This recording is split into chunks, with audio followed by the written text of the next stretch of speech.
Saham nyangkut. Wah, ini istilah yang kayaknya bikin merinding ya buat para investor di Indonesia. Mungkin Anda pernah dengar. Atau jangan-jangan lagi ngalamin sendiri nih.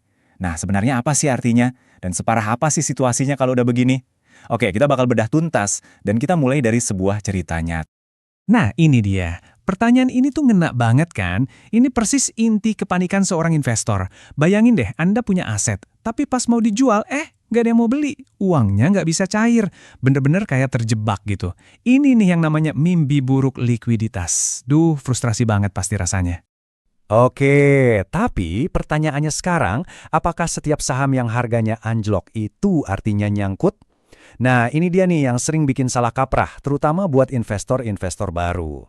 Yuk, kita lurusin barang-barang mana yang cuma mitos dan mana yang beneran realita. Oke, kita masuk bagian pertama ya. Arti nyangkut yang sebenarnya, mitos versus realita. Coba lihat deh perbedaannya. Jelas banget kan, di kolom kiri itu yang namanya nyangkut beneran. Intinya itu masalah likuiditas. Anda mau jual tapi nggak bisa, titik. Nggak ada yang mau nampung. Nah, kalau yang di kanan, ini yang sering salah diartikan. Sahamnya turun, iya, rugi, bisa jadi, tapi Anda masih bisa jual kapan aja. Ini bukan masalah terjebak, tapi masalah harga. Beda banget kan? Jadi, kapan sih kita bisa bilang kita itu beneran nyangkut? Sebenarnya cuma ada dua skenario utama. Pertama, pas harga sahamnya udah mentok di harga paling bawah, biasanya di Rp50. Dan yang antre jual itu bejibun, tapi yang mau beli, nol besar, kosong. Nah yang kedua, ini lebih serius, yaitu pas bursa efeknya sendiri yang turun tangan dan bilang, stop, saham ini dibekukan, nggak boleh diperdagangkan. Jadi, ini poin paling pentingnya ya, selama tombol jual di aplikasi sekuritas Anda masih bisa diklik, sekalipun hasilnya rugi, itu artinya Anda nggak nyangkut. Gitu aja simpelnya. Misalnya kemarin beli saham BCA, hari ini harganya turun. Itu bukan nyangkut, itu namanya floating loss, atau ya rugi di atas kertas aja, belum beneran terjebak. Lanjut ke bagian 2. Nah, pertanyaannya, kenapa sih saham bisa sampai kejebak begini? Kita akan bahas dua penyebab utamanya.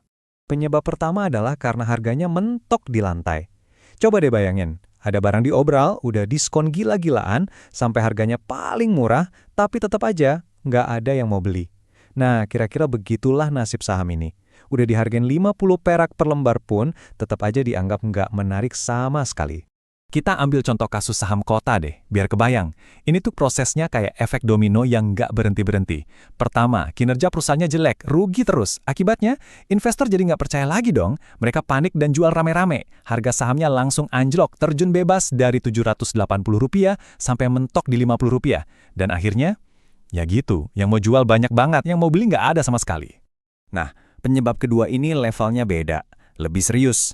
Namanya suspensi perdagangan. Kalau di sini, bukan lagi pasar yang main, tapi wasitnya langsung turun tangan. Jadi, Bursa Efek Indonesia itu bisa membekukan alias menghentikan total perdagangan suatu saham. Biasanya, ini terjadi kalau mereka lihat ada masalah yang gawat banget di perusahaannya. Contoh paling terkenalnya ya kasus Garuda Indonesia atau GIAA. Siapa sih yang nggak tahu Garuda? Tapi maskapai sebesar ini pun bisa kena.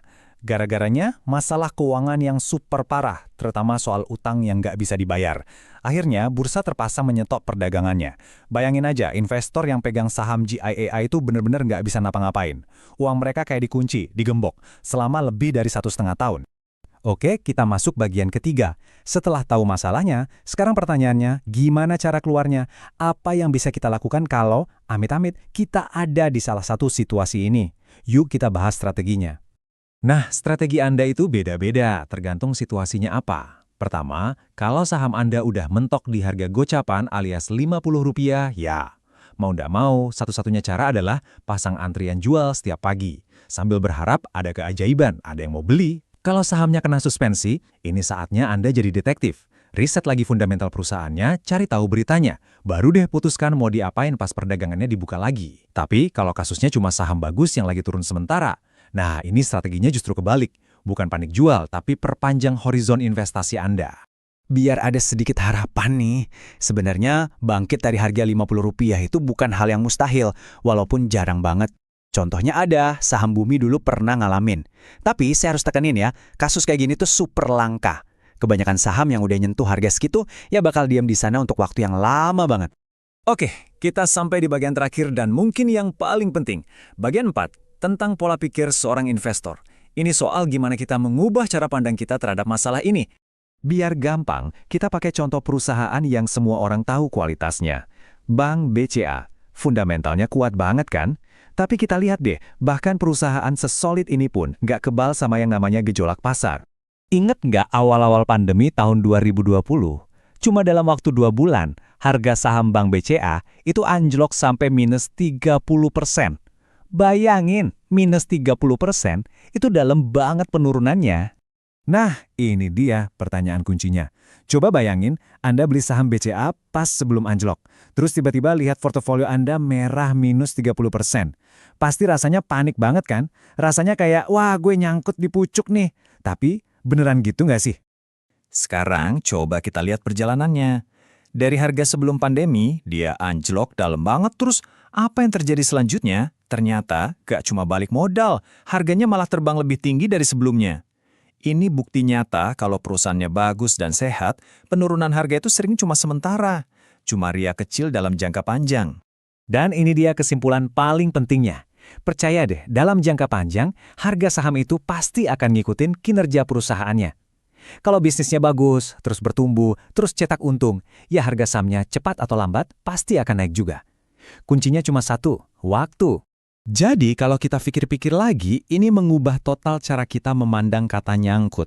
Kalau Anda investasinya di perusahaan yang bagus, penurunan harga itu bukan jebakan, malah bisa jadi kesempatan. Istilah nyangkut jadi nggak relevan lagi. Karena pada akhirnya, sekutu terbesar kita sebagai investor itu bukan jago nebak kapan harus beli dan jual, atau timing the market, bukan.